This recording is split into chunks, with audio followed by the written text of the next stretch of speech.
Thank you. Who am I talking to?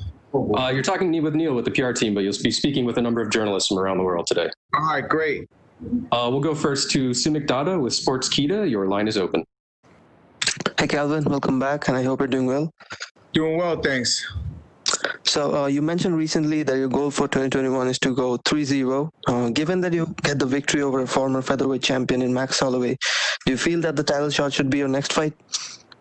My goal is for 2020 to go 3-0, and I get to do that 2 weeks. My 2021 doesn't start till after the Max fight, but yeah, I don't know what else you could do other than go on a 3-fight win streak and take out the number one contender trying to earn a title shot. Okay, stylistically, everyone's been talking about this fight. Max, of course, has landed the most significant strikes in a fight. You're known for your clinical boxing as well, but also you have a reach advantage over him. Do you feel that personally that gives you an advantage heading into this fight? I mean, reach helps. Reach helps. Mindset helps. Wanting more than them helps. I'm going to take all three in there with me in the octagon and just do what I got to do to get my hand raised. And you've also been training with Rob Font ahead of this fight, and he recently secured a big win in the last UFC event of 2020. I just wanted to get your thoughts on his win over Marlon Moraes. Yeah, he's a beast, man. So, somehow he finds a way to improve after a year layoff with an injury. Comes out looking better than ever. And I did train with him for this fight all the way up until he had his fight, because now I can't train with him because he's too heavy. Okay, last question from me. You've always mentioned that at the end of the day, what matters the most for you is to get your hand raised, no matter how you do it. But I got to ask you this. Do you feel a stoppage win over former champion like Holloway makes a big statement to the rest of the division? It'd be a crazy statement over a guy that's never been finished. I mean, you make him take a fall even, it's a big thing. Max Holloway is the real deal, and I get to go out and prove that I'm next in line on Saturday night. Okay, I look forward to a fight, sir, and good luck to you this weekend. Thank you. We'll go next to Gabriel Gonzalez with Cageside Press. Your line is open. Hello, Calvin. Can you hear me? Yes, sir. How you doing? I'm doing good, man. Thank you. I want to ask, second time over there on Fight Island, how has the experience of the trip and the process from the first time around helped you this time for this week? Just knowing what to expect as far as the long travel time. The heat's a little different. It was 115 degrees the last time we were here, but still pretty hot. I think we're in the 90s. The bubble got a little smaller. We're not able to hit the beach and do the F1 racing, so I'm glad I got it out of the way the first time around. And now it's just strictly business trip and a big opportunity with Max Holloway on Saturday night. A lot of people have really just gone over and over Max's last two fights with Volkanovski. I want to know, how much have you watched them, and what did you think of his adjustments from the first one to the rematch? I thought he made great adjustments. Yeah, everyone's quick to write you off after a 2-fight skid, even if it is to the current champ, So I'm ready to fight the best Max Holloway that stepped foot in the octagon, and I'm ready for 25 minutes. Finish would be great, but I'm just looking to go get my hand raised, and a win over Max Holloway, like you said, puts me next in line. So I'm just focused on a win over him. It's no secret when you go out there, people know it's going to be a good show and that you bring it. The fans coming back, is there more pressure to put on a show knowing that there's a little bit more of that energy when they see you get out there this Saturday? Maybe for some people, but for myself, I'm not really focused on that. The only pressure I put on myself, or that I feel, is the pressure that I put on myself, is the internal pressure. I don't focus on the external pressure. And, I'm just ready to take on Max Holloway. The crowd and ABC is all a plus, but I'm not focused on it. My last question, just a little bit of a prediction. Who do you think will win in the title fight that they expect with Volkanovski and Brian Ortega? I was just saying before, I'm really not there mentally yet. I'm just focused on Max Holloway, and to give either of those guys any of my attention right now would be a discredit to Max. Hey, thank you, Calvin. Good luck. Thank you. We'll go next to Louise Green with MMA Crazy. Your line is open. Hi, Kelvin. You had a great year last year, 2 solid wins. Can you talk a little bit about your journey so far to get to this point? And, what were your first thoughts when this matchup with Max was put forward to you? Can you see through the video camera? By any chance, can you guys see? Yeah, all right. Yep. This will tell you part of my story. Right here. It took a long road to get here. Last 2 fights, wound up a broken nose. 15 years in the game, busting my ass, earning every opportunity in front of me. And Max is a tough test, but the opportunities, they only get bigger. The stage never gets smaller off a win. And, we're right here. Everything I ever won is right in front of me. Win over Max Holloway puts me next in line for the belt. And, what are your thoughts on Max Holloway as a former champ and, what he has achieved in his career so far at featherweight? And how much would it mean to you to be able to get a win over him on Saturday? It's huge. Max Holloway is the #1 featherweight fighter in the world right now, and he's the #8 pound-for-pound fighter in the world. So a win over him is huge. Even it's a great checkpoint to even be competing against a guy like him. I feel like we earned this opportunity, and a win over him, like I said, puts me next in line. So it's huge. And you mentioned a little bit there about his past performances against Volkanovski and how he adjusted there. But what do you think you can expect to see from him on Saturday night? I could expect to see the best Max Holloway. You don't take a 0-2 skid, close loss to the champ, and come back worse. I'm sure he's hungry, he's motivated, and I'm ready for the best Max Holloway. All right. Well, good luck. Thank you so much. Thanks. We'll go next to Alistair Bishop with MMA Republic. Your line is open. How are you, sir? I'm great, thank you. Great. Slight change of weather there, Calvin, from Massachusetts to Abu Dhabi. Yeah, I'm hoping to miss a couple snowstorms. It's always a plus when you can not have to shovel. Fantastic. The first question I wanted to ask you, you've been in the UFC a relatively short time and got into a main event quite quickly. What do you credit that success to, or that push from the promotion itself? Yeah, I think it's just sink or swim here in the UFC, and I'm not about to, put 15 years in my career just to see it end so quick. That's what happens. You put in the work, you earn these opportunities, you're ready when they come, and I feel like I'm just fighting like a guy with purpose, and I see everything that I've wanted right in front of me, and it's just forced me to triple down on the work, which is what got me here. And I'm excited to just go compete against the best. Fantastic. Obviously, your second main event in Abu Dhabi, bigger opponent, bigger platform, fans coming back. What would you say is different for yourself personally about this main event in terms of style and yourself personally as a mixed martial artist? I feel like I'm constantly improving every time I step in there. Since 2017, I feel like I've gotten better than I feel like I've improved more since 2017 than I have my whole career. And that's just credit to my team. I got the best team in the world with me. New England Cartel, Tyson Chartier, Rob Font. I'm out here with Jake Manini and my brother Jameson. We're out here chasing down goals and relentlessly, and I'm with the arm's reach of that belt, and Max Holloway's in my way. Would you say that the style that Max Holloway presents for yourself, you and Max Holloway, the styles involved, would you say that this is the kind of style that would make for a fight of the night sort of style? I prefer performance of the night. So, fight of the night, you both take a beating, but it is what it is, man. You got to do what you got to do to get the hand raised, and that's all I'm focused on. Last one for me, Calvin. You've spoken about getting through Max Holloway, get you straight into belt contention.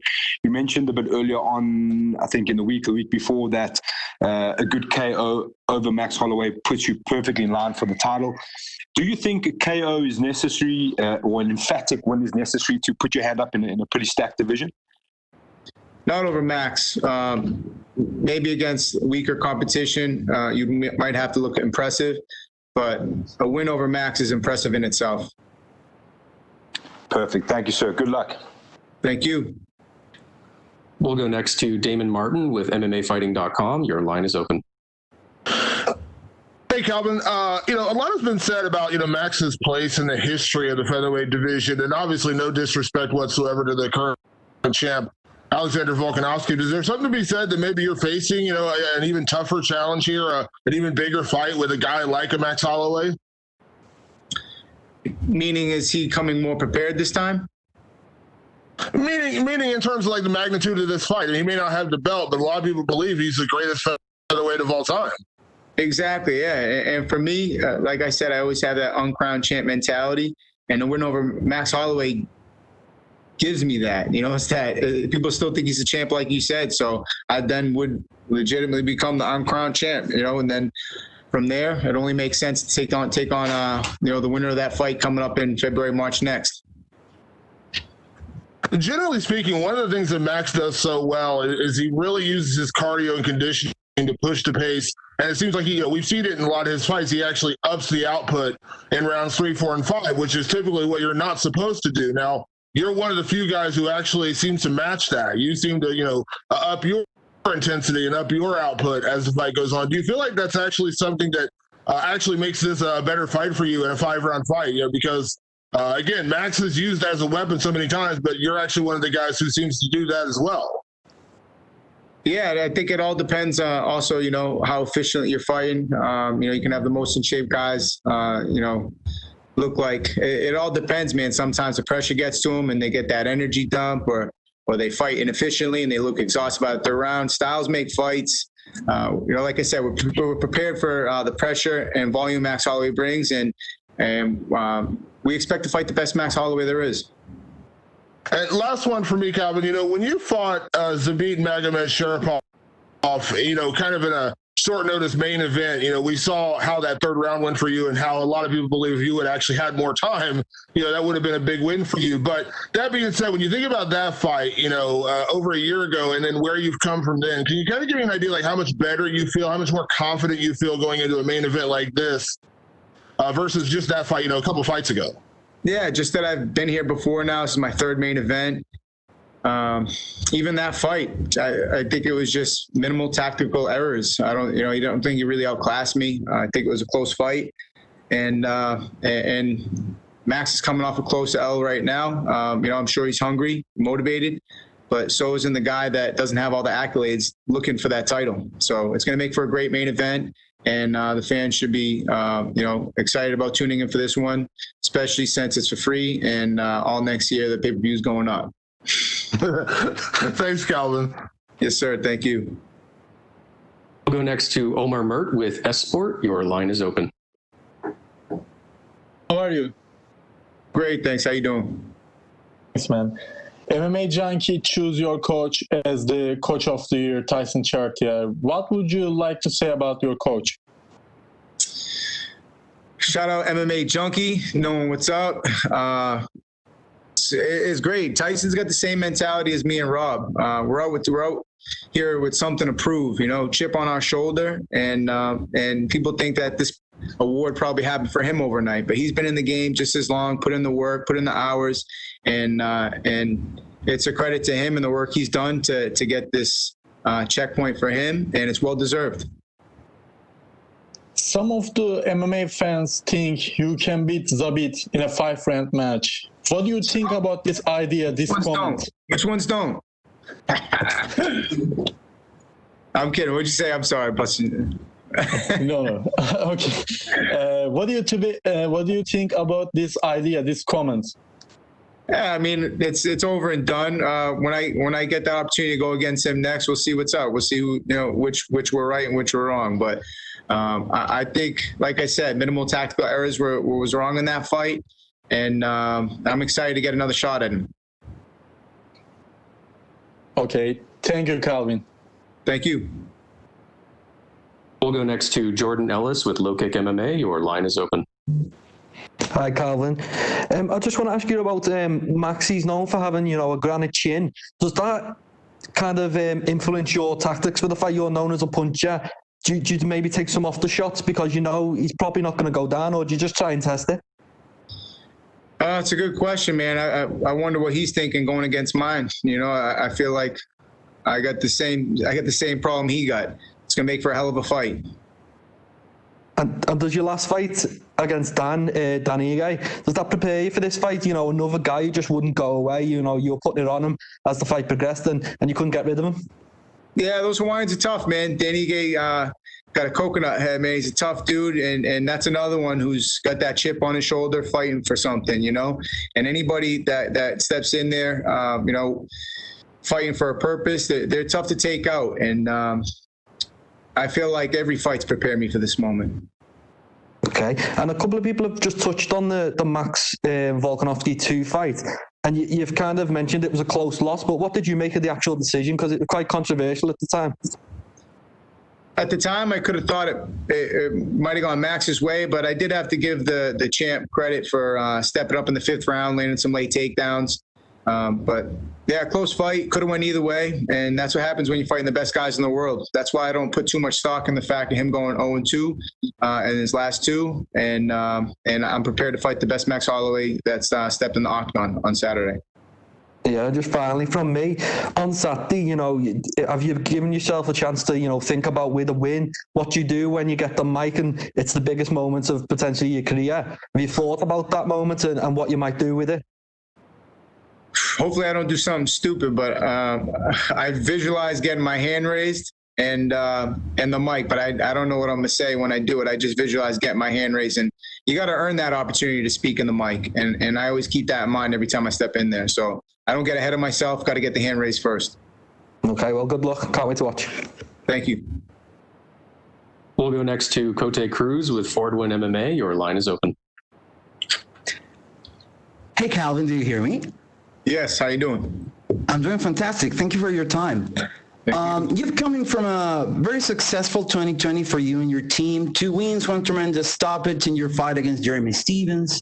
Your teammate Rob Font had an amazing performance as well against Moraes. What do you attribute the current success of the New England cartel to?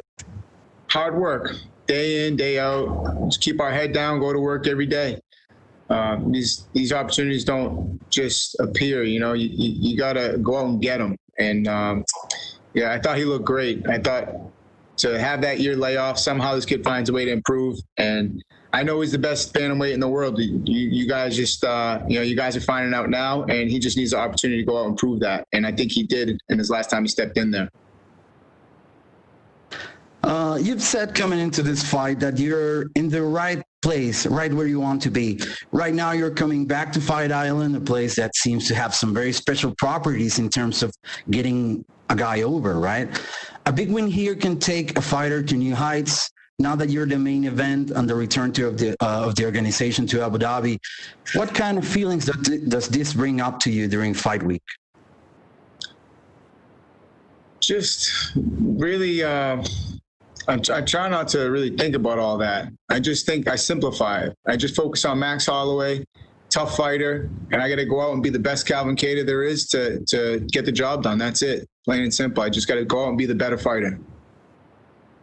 Well, you said that Max Holloway was looking past you during the build-up to this fight. Is this something that you still feel? I said he talks a lot about the champ, and to overlook me would be a mistake. Everyone's asking him in the interviews probably a lot about the former champ, you know, and he's responding. And my answer to that is just, you know, all this talk about the former champ, you know, to overlook me would be a mistake. And that's what it is. Absolutely. Well, a very fun side of Fight Island is the hospitality. You posted a series of stories with the welcome kit you got at the hotel. Can you comment on all these little details that the organization in Abu Dhabi prepare for you guys? Does it make it special for you and the team? Grab me that box. You guys got to see this. This is... What do you got, Calvin? What are you going to show me? I just came from the other thing. Man, this is popcorn, right? And that's a donut in there. There's a donut and M&Ms in this popcorn. I don't know if you can see it, but it's ridiculous. And this is just one of the many things that the W in Abu Dhabi has to offer. How much of a temptation is that right now, man? Yeah, it's a lot of temptation. And man, I can't wait post-fight to dig in. But that little chocolate figurine they made, it was over the top. It was great. I wish there was some left. but I was rooming with Rob, and I don't think that there's any of it left anymore. He ate the whole cage. He ate Max. Max didn't have a hand left. Calvin Kattar throwing people under the bus. Yeah, hey, it is what it is, man. He threw me under the bus all yesterday. You should hear the shit he's saying out here. I mean, he's feeling froggy, and I'm sick of it. I'm sick of it. Fair enough. Well, last question from me. You come to this fight as a slight underdog. Do you feel the odds makers are missing on something? What do you feel most people don't perceive in you as a fighter right now? I don't care about the line, but being the underdog, I'm used to that role, and I almost prefer it. You know, like you said, you guys talk about pressure. Who's got more pressure? Me coming fight number one guy in the world, or the number one guy fighting me? You know, he's got a lot to handle. He's coming off 2 losses to the champ, and he doesn't have an easy task with me coming in Saturday night. Well, thank you so much, Calvin, for your time. Best of luck on your fight. Thank you. All right, thank you very much, Calvin. You're all set. All right, appreciate you guys.